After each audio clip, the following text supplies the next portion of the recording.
Hello guys, and welcome back to my YouTube channel. Apologies that I haven't posted much lately. I've had a lot going on in the background with life.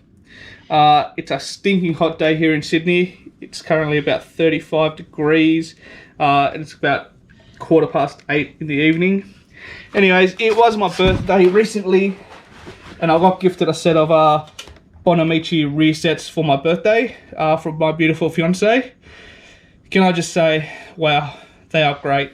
Great Italian engineering. I just thought I'd run you through them just because the instructions that were provided are shithouse. I'm just going to say that.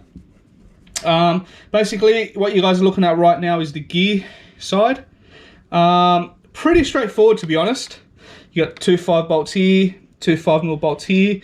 Obviously, full adjustment. 5mm bolt there.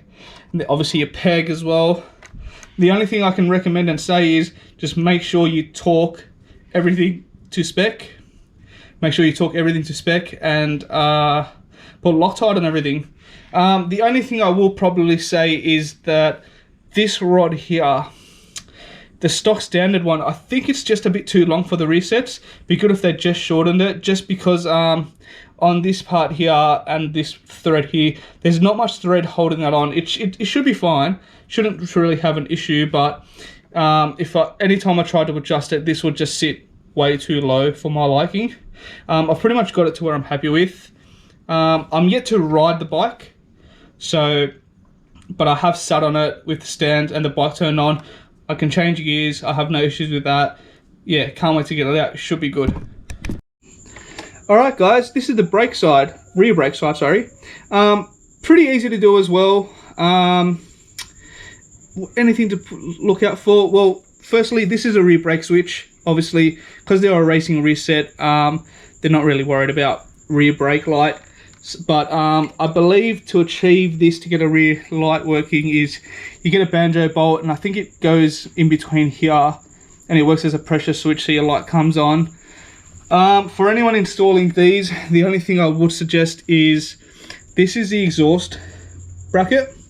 Now there's two 5mm bolts that sit behind here that go on this side, if that makes sense, not this way.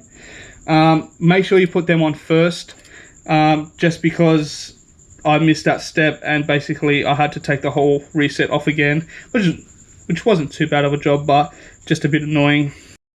So there's the instructions here. Obviously this is the, where am I? This is the brake lever side. Yeah, everything's not that clear. It's just a blown up image, but nothing corresponds where it goes. Like I said before, you know, that's the exhaust bracket side, which ends up going somewhere over here, down the back. This is the gear lever side.